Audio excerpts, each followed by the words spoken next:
Hi, my name is Parcells. I'm an orthopedic surgeon and I specialize in hip and knee surgeries. I'm a surgeon with Seaview Orthopaedics and we're located in central New Jersey. In today's conversation, I'm going to talk about how to prepare for a joint replacement surgery. The first step is to sign a surgical consent and fill out some other paperwork in order to get yourself registered for the joint replacement surgery. Once you've completed that in the office, you're ready for step 2.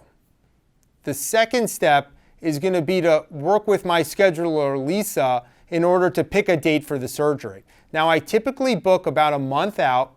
My scheduler, Lisa, will call you a day or two after you sign the surgical consents, and you guys will work together to figure out a time that works for you. Now, the nice thing about a joint replacement is that it's elective surgery, and that gives you a little bit of time to figure out in your daily routine or in the upcoming few weeks what works best for you and your family and your work in order to really kind of make the recovery process as least stressful as possible.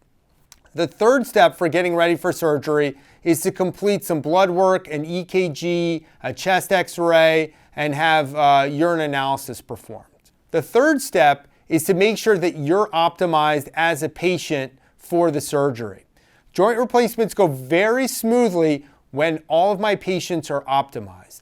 That means making sure that you don't have a urinary tract infection, that your lungs look clear and there's no pneumonia, that your blood levels are good, that all your electrolytes are balanced.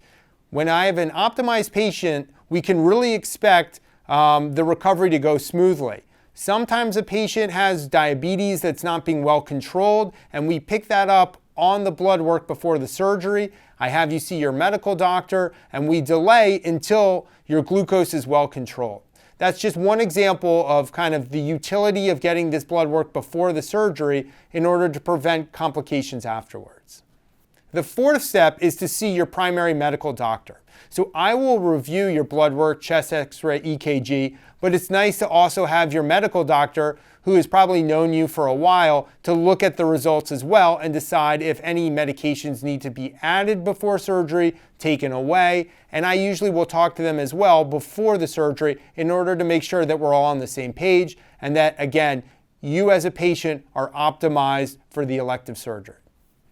The fifth step is to get your body optimized. So once we feel like your blood levels and your heart are ready for the surgery, I also think it's a great idea for you to do a little bit of physical therapy to stretch out your hip or your knee, to build the muscles around the joint in order to speed up your recovery after. All right, step number 6. You're going to see me again in the office before the surgery. This is a great opportunity for you to bring in family, to bring in a list of questions, so that on the day of surgery, you're feeling good. You feel like we're all on the same page. A lot goes into getting prepared for the procedure, and therefore a lot of questions come up between the day you decide, yes, I need a joint replacement, and the day of the joint replacement itself. The 7th step is to get ready the night before the surgery.